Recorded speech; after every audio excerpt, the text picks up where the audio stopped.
Hi, I'm Dini. Welcome to my channel. Hai smart people, bertemu lagi dengan saya Dini dan Pak Aris Mukadi. Di episode ini kita masih menceritakan tentang cerita wayang orang. Nah, saya pernah nonton di sebuah pagelaran wayang orang, Pak. Waktu itu ceritanya Sang Sumantri gitu. Menurut saya cerita wayang orang ini tuh sangat menarik gitu. Di cerita Sang Sumantri ini ada dua saudara Sumantri dan Sukrosono yang berwajah beda jauh, yang satu tampan dan yang satu juga buruk rupa gitu. Itu saya nggak tahu kronologinya. Dan juga ada satu raja di situ dari Maespati, yaitu Raja Arjuna Sosrobahu. Nah, sama-sama berperan. Iya, itu perannya 3 peran itu. Nah, itu saya nggak tahu kronologi jelas ceritanya itu bagaimana tuh, saya nggak tahu, Pak. Itu bisa diceritakan kok bisa dua saudara ini berbeda banget wajahnya. Satu tuh buruk rupa banget, yang satunya tampan sekali gitu. Itulah kodrat dari dewa gitu kan. Iya. Bahwa walaupun dia saudara tapi ada perbedaannya, jadi tidak semua itu sama gitu. Iya. Dan lagi cerita itu sebelum cerita yang menceritakan Bharata, menceritakan zaman Mahabharata. Jadi sebelum zaman Mahabharata itu ada cerita Ramayana. Nah ini belum Ramayana, belum cerita Ramayana, Lokapala gitulah. Ya, Lokapala itu sebelum ceritanya Ramayana. Ramayana itu kan yang diceritakan Rama itu. Nah, ini sebelum itu, masih di atasnya lagi itu Lokapala.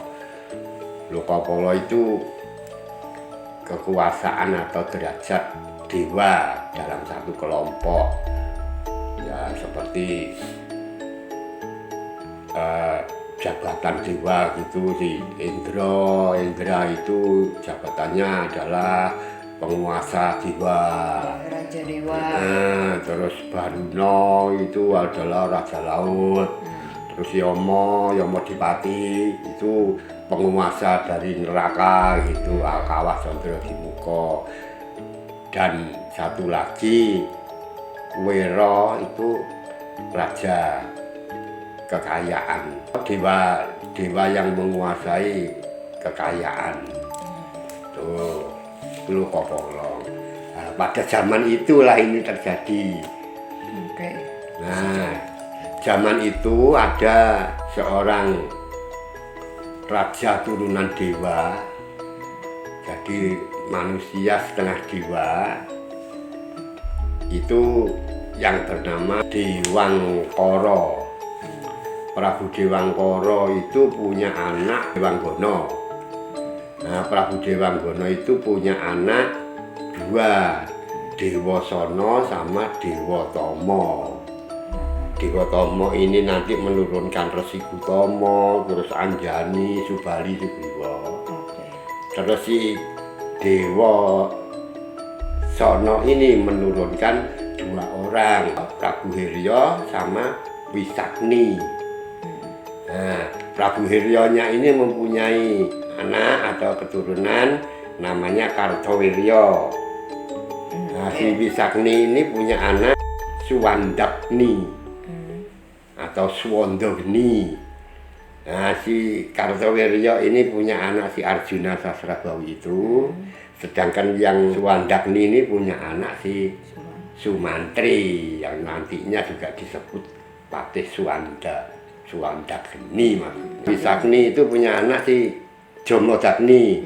Nah, Jamodagni itu punya anak si Ramaparasu itu. Jadi itu masih satu wangsa gitu. Iya, masih satu terah lah, masih satu keturunan gitu. Jadi antara Maespati Arjuna Sosro sama Ramaparasu, terus sama si Sugriwa, Subali dan lain-lain.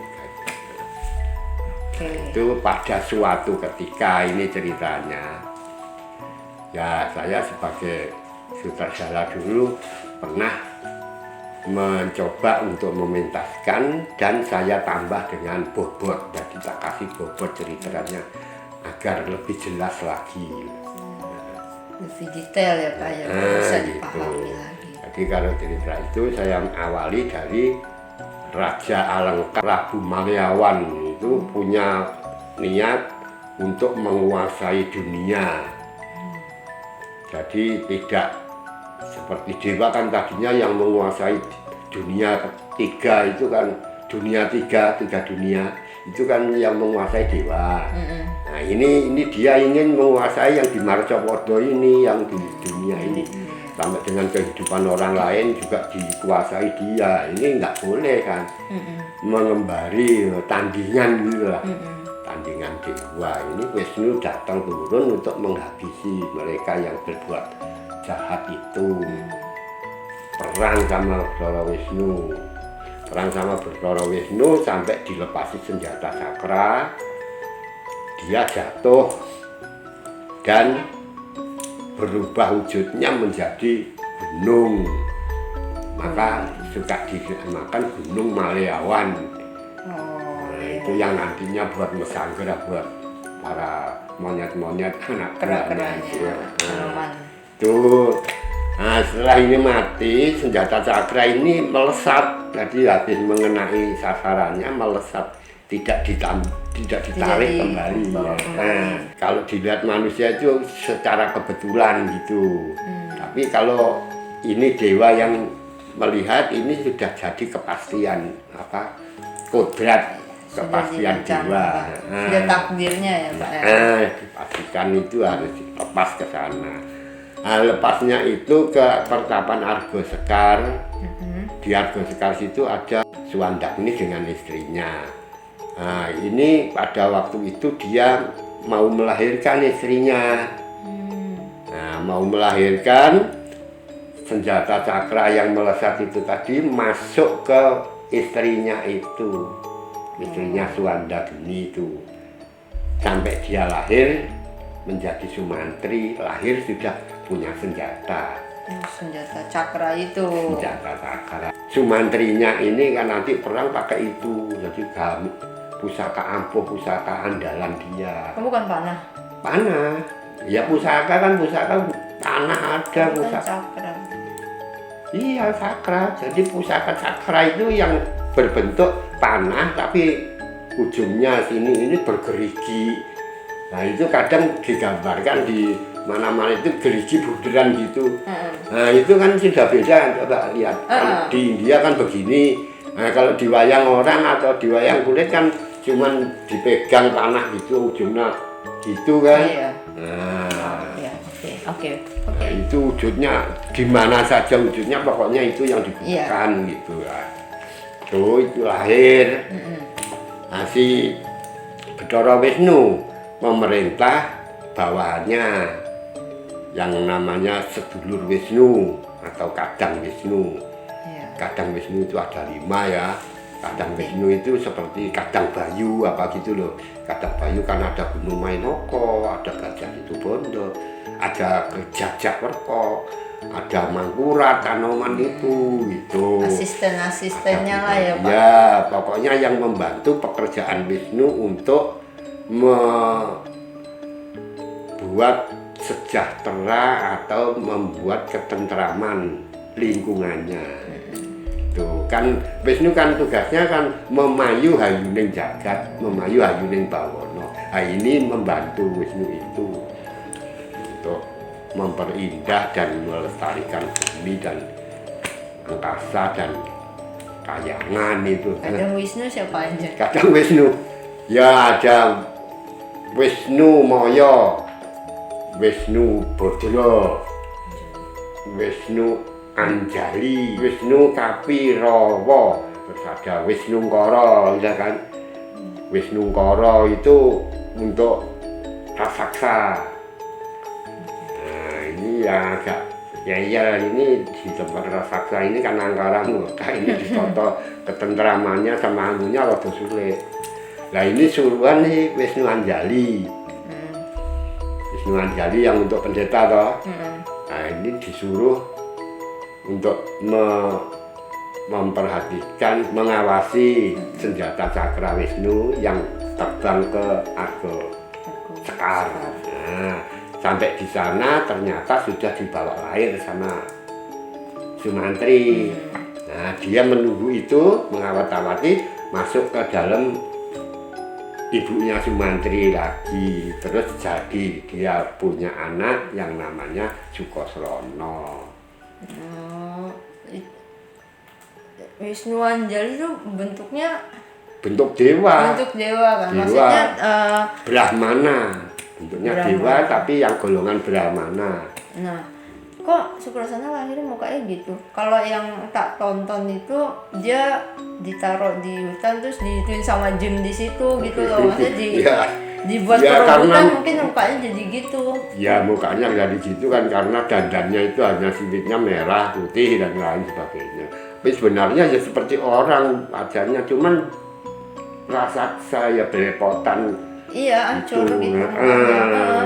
Kenapa? Ya itu isi utusan Wisnu Wisnu itu Anjali tadi. itu. Itu tadi kan semua bersifat berwujud seperti raksasa dewa tapi dewa semua kan berwujud seperti raksasa. Iya. Nah, tapi tugasnya saja yang satu untuk kesejahteraan ini, kesejahteraan Iya. itu. Lahir dua itu Sumantri, Sukosrono. Nah, Sumantri Sukosrono ini karena ceritanya itu seperti itu sehingga bisa diperkirakan oleh orang itu sebagai gambaran manusia yang mau menghadap Tuhannya. Ceritanya kan Sumantri mau menghadap raja, ya, tapi Sukosrono nggak boleh ikut. Nah, Sumantri ini seperti jiwanya manusia, Sukosrono ini seperti wadak atau jasmaninya manusia. Jadi kalau manusia itu mau menghadap kepada Tuhannya atau kepada dewanya, kan nggak boleh sama Tubuhnya. wadahnya gitu, hanya angen-angen sama zat Tuhan, zatnya dewa itu ada yang menggambarkan gitu. Iya, bisa sih. Nyambung sih. Terus ya itu namanya pasemon ya disemu gitu, dirahasiakan gitu, diperkirakan. Ada yang menafsirkan begitu. Kembali kepada ceritanya Sumantri dan Sukosrono yang sudah dewasa. Sukosrono titisan dari Wisnu Anjali. Wisnu Anjali ini adalah keranda Wisnu atau keluarga Wisnu atau kadang Wisnu. Ini kan dewa di kayangan. Tugasnya ini menjaga atau merawat taman Sriwedari milik Bathara Wisnu kan. Iya. Nah, dia nitis kepada Sukosrono. Nah, ini kadang kala ini naik ke kayangan tapi kewajiban kayangan tapi dibawa ini Sukosrononya. Tubuh Sukrasana Nah, itu dibawa ke sana itu gitu. Terus pada suatu ketika Sumantri itu pengen mengabdi kepada Raja Maespati Prabu Arjuna Sosrobau, minta izin sama bapaknya, diizinkan. Diizinkan dia berangkat, kebetulan Sukosrono datang untuk menengok keluarganya. Kok nggak ada si Sumantri? Dikasih tahu kalau ke Maespati dia ikut, pengen nyusul, pengen ikut, pengen berdekatan sama Sumantri lagi, sudah kangen dan lain sebagainya lah gitu ya. Namanya dia disayang sama Sumantri, dia sendiri sayang sama si Sumantri gitu kan. Nah, dari rasa sayang itu dia ingin selalu bersama, makanya nyusul. Nah, sampai di Maespati, Sumantri menghadap Raja Maespati Prabu Arjuna Wijoyo atau Arjuna Sosrobau. Dia ditanya dari mana, Arjuna Sosrobau sudah merasa kalau itu masih keranda, masih keluarga gitu.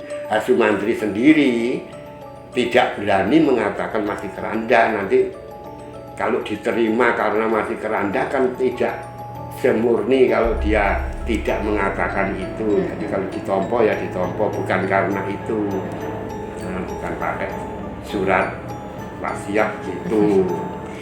itu dan sudah bilang sama bapaknya bahwa dia itu punya hati itu aku pengen ngabdi ke Arjuna Sosrobau serta aku ingin mengabdi kepada raja yang kesaktiannya di atasku.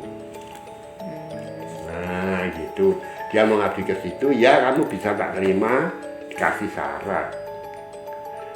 Kebetulan ada kabar bahwa wanita cantik dari negara Magadha, itu kabar untuk manusia biasa, kabar kecantikan dan lain sebagainya, tapi kabar rahasia jiwa, dia adalah titisan Dewi Laksmi.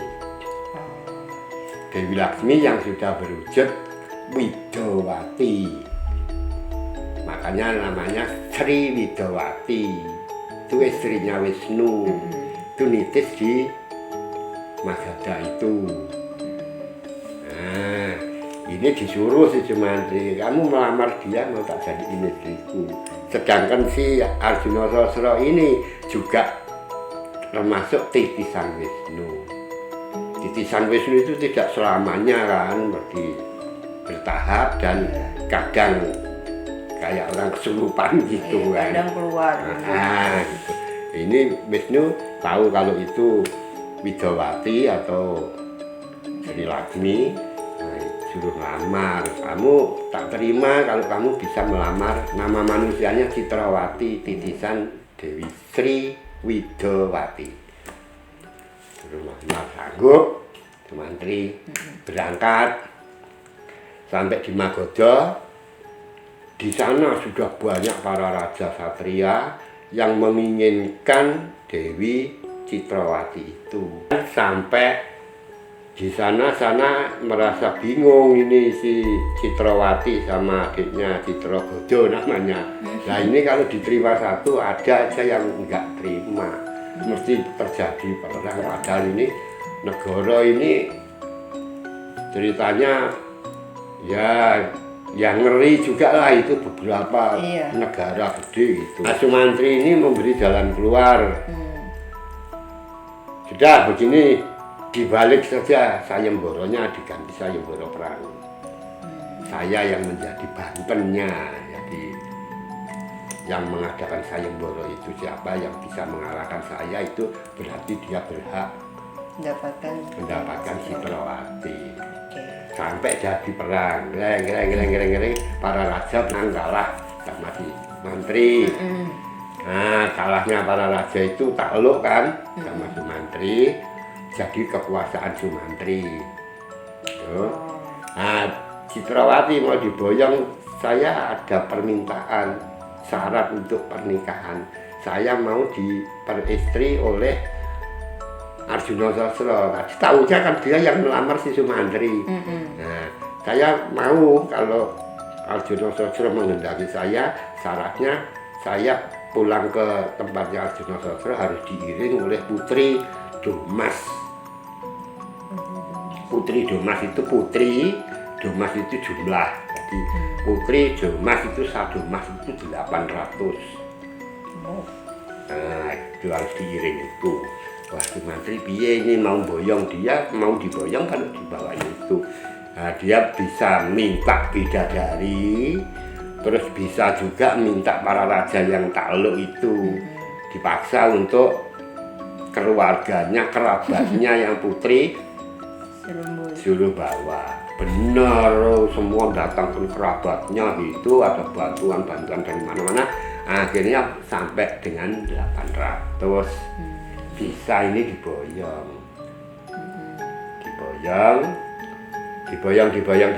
terus mesanggrah karena jaraknya jauh, satu. Kedua, dia ingin mengeluarkan isi hatinya untuk membuktikan bahwa raja yang saya mengabdi ini lebih sakti daripada saya. Kan belum tahu dia kesaktiannya si Arjuna Sosro. Pada waktu mesanggrah di situ datang patih utusannya si Arjuna Sosro menanyakan kok belum pulang gitu.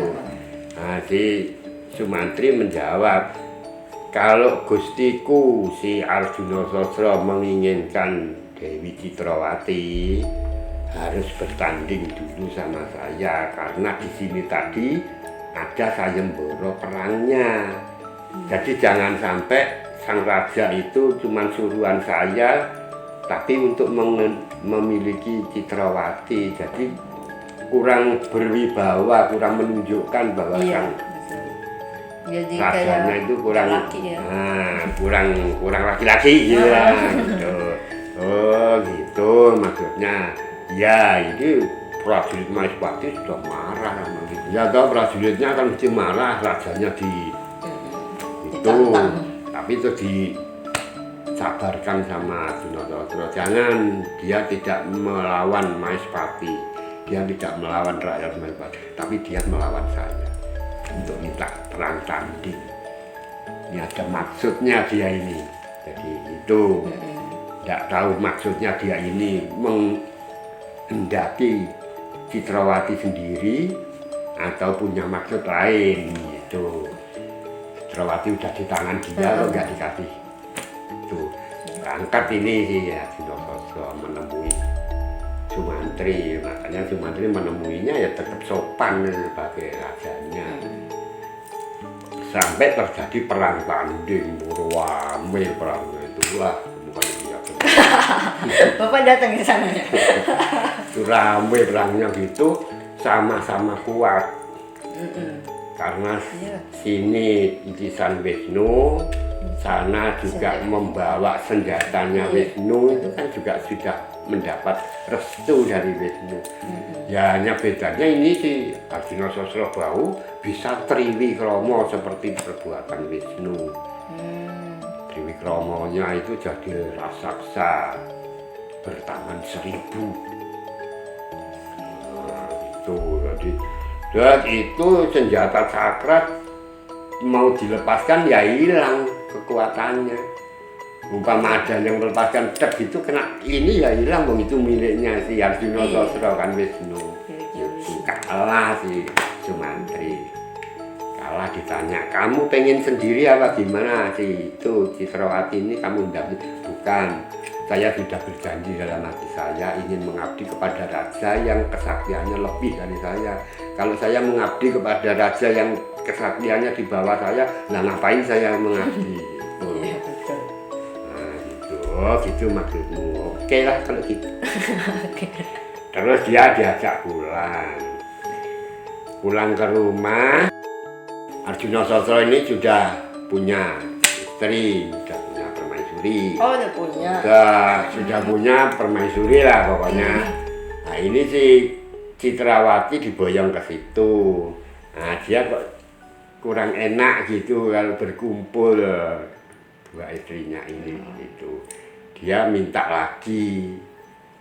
Ya ini dikatakan sebagai syarat manten boleh, tapi dikatakan sebagai permintaanku sendiri boleh untuk menenangkan perasaan. Saya minta bertempat tinggal di Taman Sriwedari milik Bathara Wisnu. Tuh, kalau bisa mengadakan Taman Sriwedari di sini, saya akan pindah di situ. Nah, di sini rajanya ini perintah, Sumantri, kamu sudah bisa memboyong ini untuk perintahku pertama. Sampai di sini saya tetapkan kamu, saya terima pengabdianmu, saya jadikan orang patih dengan nama Patih Suwondo. Nurun bapaknya namanya Suwondo Geni. Terus ini ada permintaan istriku seperti ini, minta muter Taman Sriwedari, memutar dari Kayangan sana Untara Segara ke tempat Maespati untuk tinggal si Citrawati. Itu kalau kamu nggak bisa memutar Taman Sriwedari, tak batalin pangkatmu patih, kamu tak batalin juga pengabdianmu, nggak saya terima.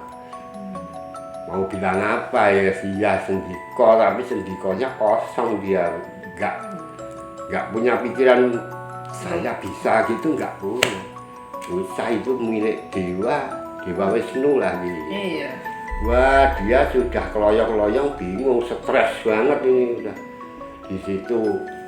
Di situ stres ini untuk banget deh rasa bingung sama stresnya ini. Kalau wayang orang suka ambil senjata mau bunuh diri, itu kalau wayang orang. Liannya ada yang gitu, ada yang enggak, terserah. Nah, mau bunuh diri kalau saya tadi ya, saya buat dia mau bunuh diri, sudah kehabisan akal udah. Mau bunuh diri kan dia nggak tahu. Sukosrono datang menyelamatkan Sumantri yang mau bunuh diri itu. Terus ditanya permasalahannya, ya mestinya kalau bicara untuk enak-enaknya ditonton gitu ngomongnya mesti, "Kang kok ninggal aku kenapa?" Inilah dari kesalahan mengkarakterkan peran Sukosrono itu sehingga dia seperti orang yang tidak berfungsi. Iya kan, dia titisan dewa, dia bekerjanya di kayangan, dia wataknya seperti Brahmana.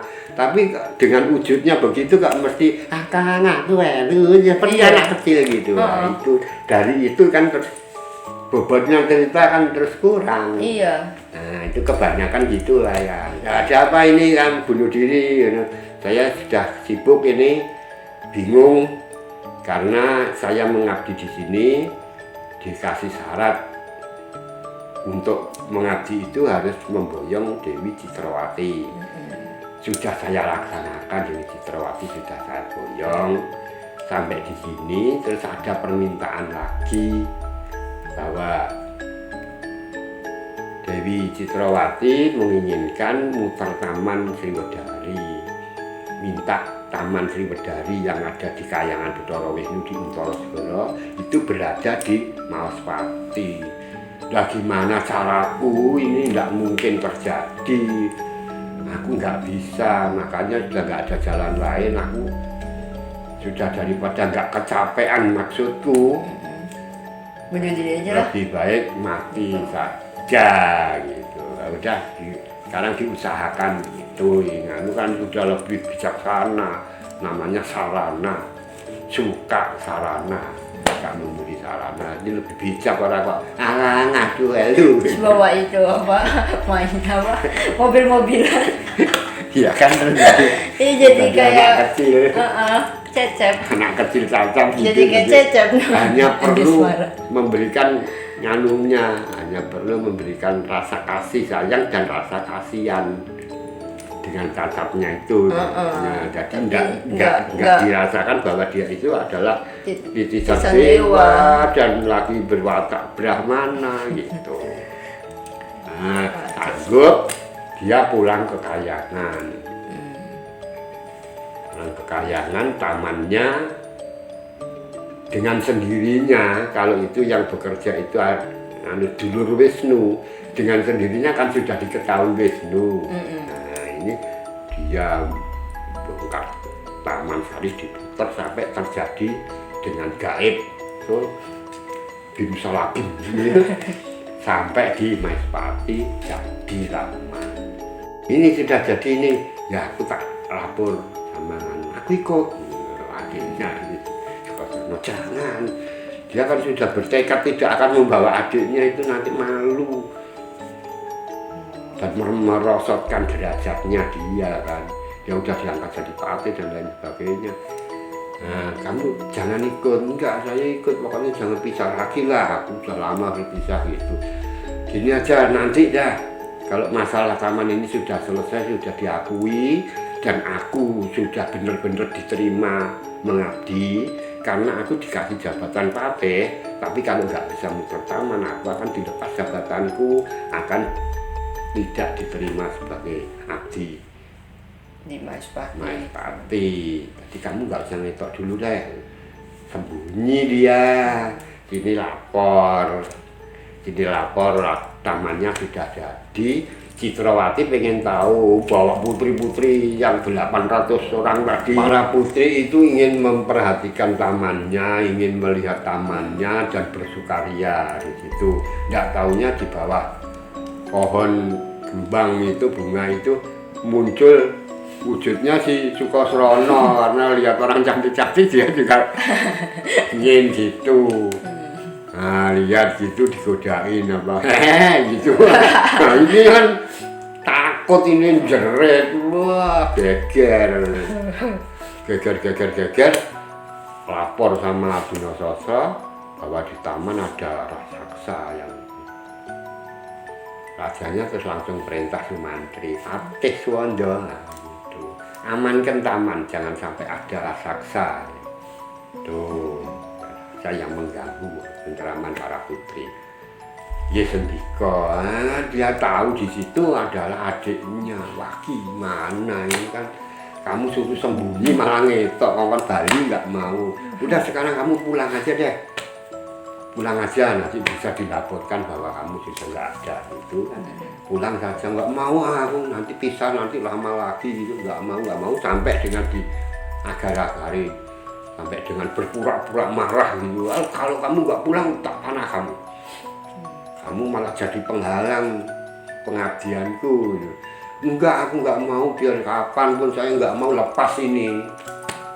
Parahnya. Ya mungkin Ya parah ya. mungkin ya kumat asam uratnya apa gitu, pokoknya itu lepas gitulah. Kalau sengaja dilepas kan enggak, itu lepas dengan tidak sengaja gitulah.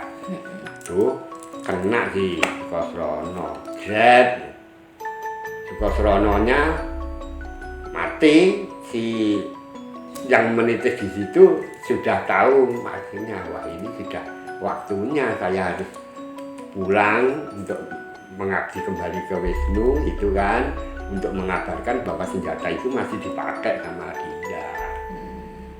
Tuh, enggak. Lah ini si Sukosrononya yang manusianya ini, Kakang kok tega sama aku. Pokoknya aku nggak mau pisah sama Kakang. Aku sekarang mati juga, aku mati nggak apa-apa berangkat. Tapi nanti harus kumpul dengan Kakang di surga sana. Maka tak tunggu ya Kakang. Jadi nggak ngancam. Nah, kebanyakan kan Ngancam. nganu, kamu mesti nanti kamu mati begini gitu. Pokoknya ngancam. Kalau ini enggak, ini berjanji untuk menunggu. Tak tunggu ya Kakang, pokoknya saya harus bisa hidup bersama di dunia dan akhirat gitu loh. Sehidup dan semati. Nah gitu, jadi ya tak tunggu ya. Ini sudah nangis-nangis dan lupa-lupa. Sudah hilang, tanya si Arjuna Sosro. Sudah. Dia bukan raksasa siapa-siapa, dia adikku, adik kandung. Oh, si Anu sendiri ikut kecewa kan, masih keras juga. Nah sudah, sekarang dia tetap diterima sebagai patih pengadanya. Yang itu mungkin sudah takdir gitulah, paling akhirnya orang kan ngomongnya mesti gitu, sudah takdir gitu. Nah, sudah, ini selesai. Pada suatu ketika sudah ganti waktu, ganti masalah. Arjuna Sosrobau mengikuti istrinya Citrawati itu ingin berdharma wisata gitu, ingin mandi di sungai ini itu biar airnya agak teratur dan agak banyak. Arjuna Sosrobau Triwikromo tidur di sungai itu menghalangi aliran air. Nah, jadi yang sini mandinya kan enak, airnya tentrem, bisa terjaga. Ada ceritanya lagi pada saat itu Raja Alengka Prabu Rahwana itu dengar dan mata batinnya ini tahu Citrawati titisan Widowati.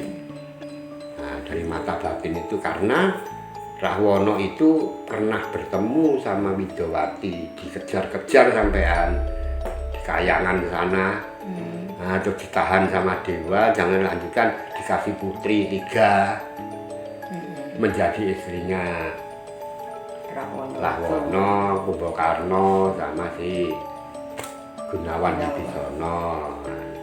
Dia pulang. Nah, ini ada lagi Widowati turun, dia mendekati kerajaan Magadha. Ternyata sudah diboyong Arjuna Sosrobau. Dia mau menyusul ke Arjuna Sosrobau, Mesanggra di Arca Manik itu. Itulah Kamane itu di pinggiran kali. Nah, kali yang sudah dibendung oleh tubuh Arjuna Sosro yang Triwikrama itu meluap, ngenai pesanggerahannya si Rahwana. Pesanggerahannya kena banjirnya air itu, terus suruhan prajuritnya melihat ada apa ini. Laporan bahwa itu adalah Prabu Arjuna Sosro Triwikrama membendung kali. Membendung kali. Ini marah si Rahwana. Wah, ya kebetulan tapi bisa tahu si Arjuna Sosro bisa mendekati Citrawati yang dicari kan. Nah, dia tuh menyiapkan pasukan gempur. Maespati yang gempur merusak Arjuna Sosro itu sama pengikut-pengikutnya. Terus terjadi penghancuran, datangnya pasukan Maespati yang dipimpin si Sumantri Katiswanda. Terjadi perang sampai Sumantri bertemu sama si Rahwana. Perang, Rahwana agak kalah untuk kekuatannya. Nah gitu.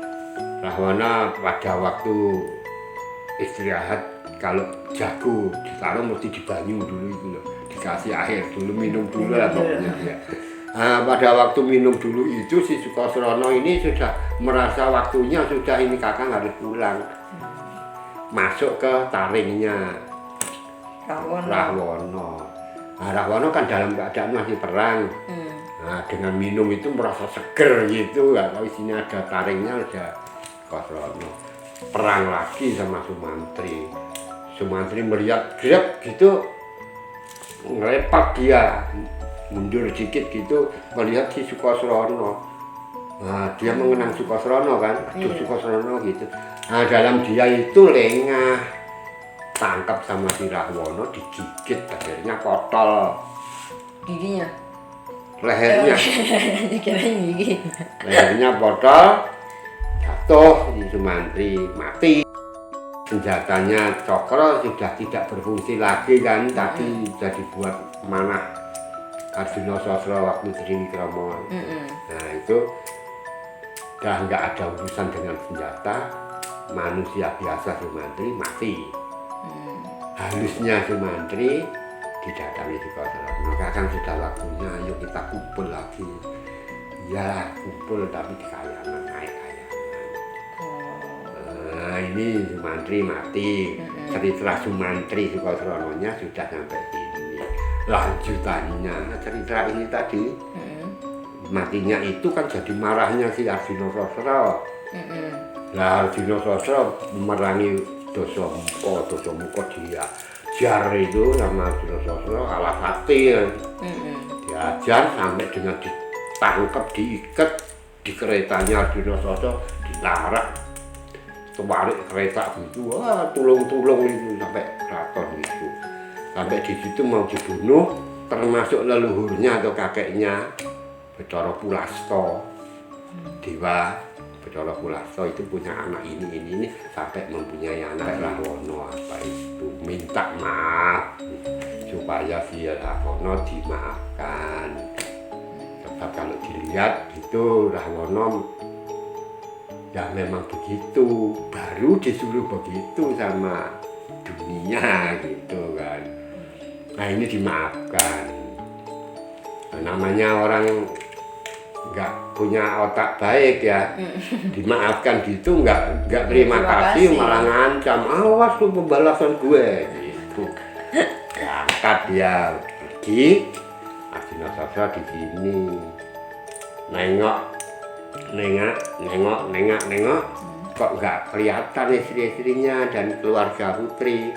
Dia masuk ke Kaputren. Nah, selama ada kejadian perang itu, ada utusan Rahwana itu menjadi abdi putri, mengkhianati putrinya. Dikatakan bahwa Sumantri mati dan Arjuna Sosro pun mati. Nah, ini Biropati istrinya dua-duanya dia mati semua. Itu ada juga yang mengatakan yang putri utusan Rahwana itu si Soko Kenoko malahan. Oh adiknya. ya itu kreasinya sama aja, pokoknya Pokoknya dari pihak ada yang Pramono mengkhianati gitu lah. Biasanya malah itu si Cakil itu. Cakil. Cakil si nganu coba Anggrisono. Biasanya Anggrisono yang disuruh gitu. Ya kayak Cakil yang sudah Malik Kijang gitu. Ya kelanjutannya dia tahu istrinya mati, Sumantri yang dibanggakan mati, dia merasa sudah tidak berarti gitu. Nah, dia terus menyendiri, ya sudahlah kalau begitu saya menyendiri, mendekatkan diri kepada dewa, saya akan melakukan sanyasin itu, catur warna yang ketentuan agamanya gitu kan. Nah, untuk menyendiri, tapi saya ingin mati saja, saya ini ingin mati dengan jalan yang diberikan oleh Sang Hyang Wisnu. Dia nyari titisan Wisnu. Ya kan gitu kan nggak menyadari. Iya. Dan titisan Wisnu meninggalkan kerajaan, berjalan ke sana kemari, berjalan ke sana kemari, bertemu sama Rama Parasu, ya Parasu Romo. Sedangkan waktu itu Rama Parasu juga mencari mati. Dia sendiri juga sudah sumpah, saya ingin mati kalau diberi jalan oleh Bathara Wisnu. Kematian yang manis, manising pati itu ketemu sama Bathara Wisnu.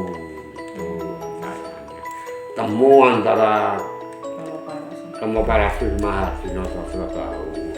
Nah ini berkenalan, saling tuduh, saling seneng. Wah ini saya ketemu sama titisan Wisnu. Nah ini kok kamu bisa bilang kalau aku titisan Wisnu, karena kamu bisa Triwikromo. Itu adalah ciri khas dari Bathara Wisnu. Kamu yang titisan kok bisa aku, apa artinya aku? Kamu bisa membunuh satria hampir satu jagat ini. Kamu bunuh semua, itu pekerjaannya Bathara Wisnu. Nah kamu akhirnya dibuktikanlah kamu apa aku. Ayo kita melepaskan senjata masing-masing. Kalau kamu mati, berarti kamu sudah mati sesuai dengan keinginanmu. Berarti aku yang jadi titisan Wisnu. Kalau kamu mati, kamu yang titisan Wisnu. Angkat senjata. Angkat senjata dilepas, Arjuna Sosrobahu mati, letak gitu. Wah ini sih bangga sih Rama Parasu. Wah saya bisa menolong dia, dan saya ini ternyata tak cari kesana kemari mu bengi jagat, nggak ngerti anak Bathara Wisnu itu malah menitis di aku sendiri toh. Nah itu dia Bathara Wisnunya lunga, dia sudah menyadari kalau titisan Wisnu nanti kan perbuatannya jadi beda. Iya. Dia terus hadigung gitu, lebih baik ditinggal sama Wisnu. Nah ini sudah senang begitu lihat bangkainya, lihat jasadnya si Arjuna Sosro, kok masih pegang panah senjatanya. Wah ini belum dilepas ini senjatanya. Wah berarti nggak sah ini. Nggak sah. Nggak sah, kematian dia juga nggak sah. Nggak percaya begitu saja, saya mesti membuktikan lah ini. Kalau ini tadi coba dilepaskan mungkin saya yang mati mungkin. Nah, jadi masih ada wah panjang lah kamu nipu aku gini patel-patel sama wajum kampak. Parasu itu kan kampak dari senjata permatinya, atau mau parasu itu mau kampak. Nah, jejel sampai dengan Rama Parasu, wah kalau begitu aku harus mencari titisan Wisnu untuk membunuhku. Dan nggak bisa nyari siapa-siapa lah, aku pokoknya mati tetap akan terjadi matiku karena Bathara Wisnu. Nyari Bathara Wisnu lagi. Udah ini ceritanya lain. Iya. Jadi di sini si Sumantri sudah mati, Sukasrono mati, Arjuna Sosrobahu juga sudah mati. Jadi kan ada urutannya cerita-cerita saya. Nah itu nanti kalau cerita saya ini didengar wayang wong atau pagelaran wayang apa, itu kan bisa dia ngambil membagi adegan. Iya.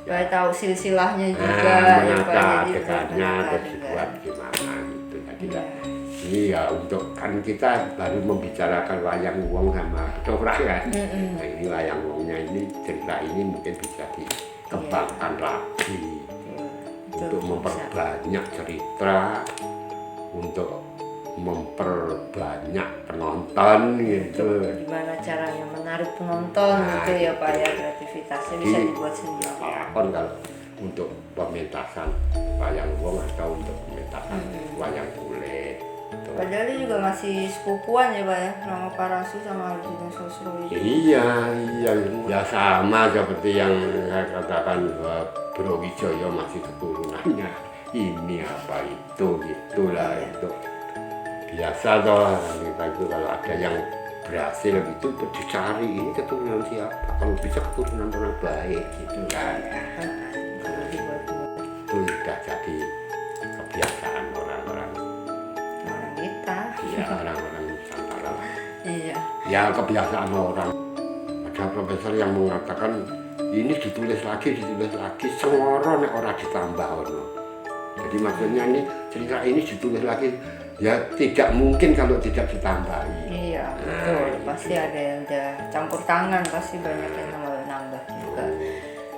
Oke, sudah jelas semua ceritanya Sumantri, Sukrosono dan Harjuno Sosrobahu itu udah lengkap sampai semua mati juga sudah diceritakan juga. Saya juga jadi sudah paham. So, terima kasih untuk yang sudah melakukan reservasi. See you next episode. Bye bye.